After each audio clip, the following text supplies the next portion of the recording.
Welcome to the Westman Islands off the coast of Iceland. Cold, distant and rugged. This is a tough place for humans, but we're not here to see people. We've come all this way to meet a pair of beluga whales. You can see glimpses of them from the boat. But up close, then we become friendly.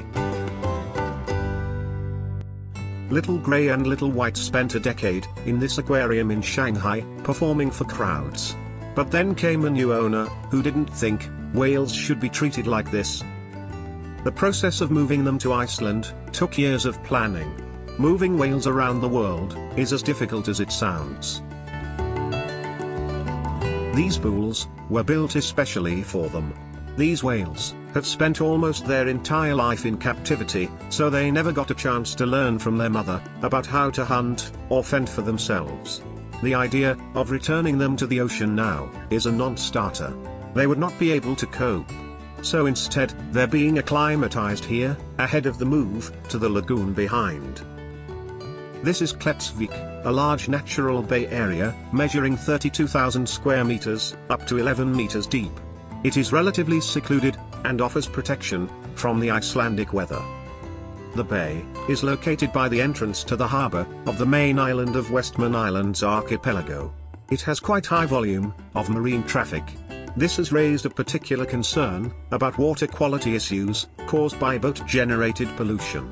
This matter has recently become even more serious, because in well-sheltered harbor, the natural flushing and currents cannot provide a dilution of wastes. This means that an important feeding and breeding grounds for entire marine life here could be seriously affected. The key factor to create more clean harbor is to awaken awareness among the public that the environmental degradation of the fishery port should be viewed as a matter of grave concern. Hopefully, the seaweed wall project will captivate public's attention. It has been proposed as an improvement of beluga's health protection. Kletzvik is a perfect location for this scheme, because it is already rich in natural macroalgal communities. Macroalgae actually are essential to the life on the planet. They grow by photosynthesis, and also by absorbing dissolved nutrients from water. This means that marine algae absorb carbon dioxide from the atmosphere, and as a global result, produce from 50 up to 80% of the world's oxygen supply. The estimates are that if only 9% of oceans were used for seaweed farms, the annual carbon emission could be offset entirely. Seaweed, by removing CO2 from the surrounding seawater, makes that water less acidic. This can create so-called halo, where irradiated water around seaweed farms is improving growth conditions for shellfish in the area. Marine extractive species consist of few groups. Among them, there are filter feeders, like oysters and scallops, that use small and large organic matter particles for their nutrition. The algae extract dissolved inorganic nutrients from the water column. When extractive species are farmed together with the feed aquaculture, like salmon, they benefit the environment by removing waste materials and lowering nutrient load. Expand of seaweed farming industry could boost the collaboration between fishermen and scientists. There are already multiple research projects exploring seaweed potential. More recently, there has been a growing interest in using seaweeds as an agents to treat wastewater by adsorption.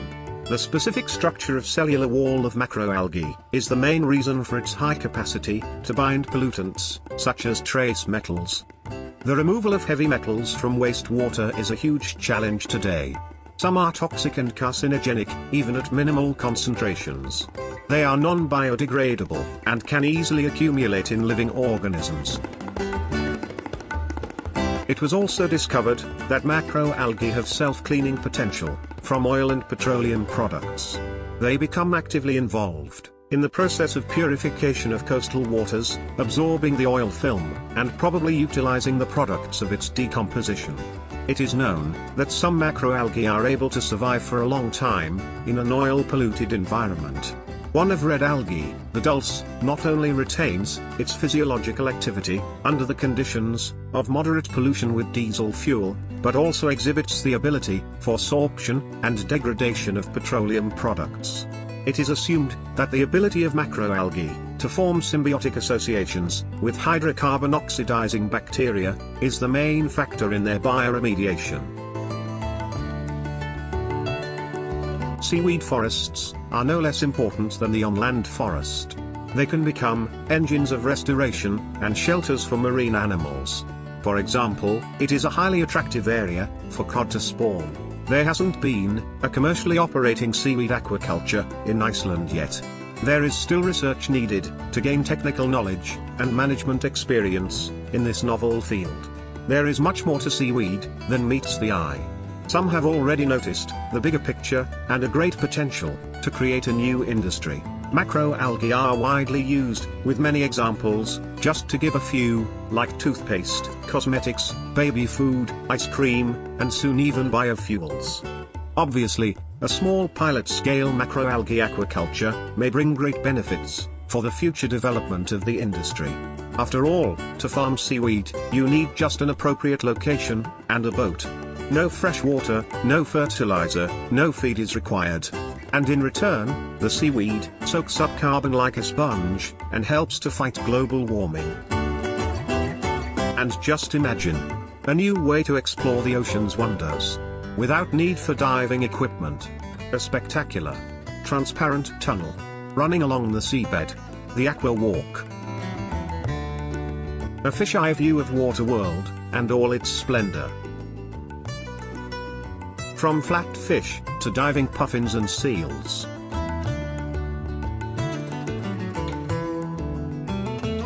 Instead of taking a boat tour and risking seasickness, you can just take a Sunday afternoon stroll with your friends and family, along with our professional guide, and enjoy the beauty of marine life.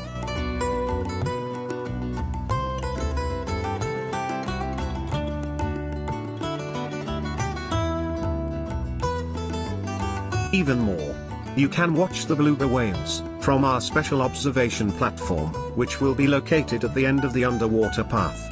This construction will have an elegant design to go with astonishing surroundings. Surely, it will provide an unforgettable experience, relaxation, and the refreshment of body and mind. Nature often provides an important pull for tourists. But in doing so, it brings pressures for development and change.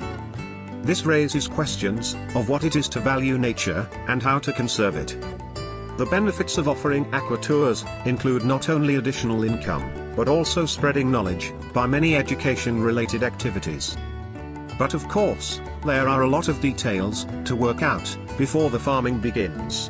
The farms have to be responsibly managed to avoid the danger of making more damage to the oceans. Planning what to do with grown biomass and designing new infrastructure for processing it is among of the main challenges.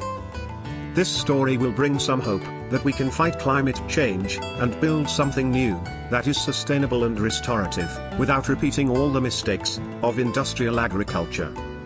One of the most important lessons we can learn from the environmental movement is to think globally and act locally.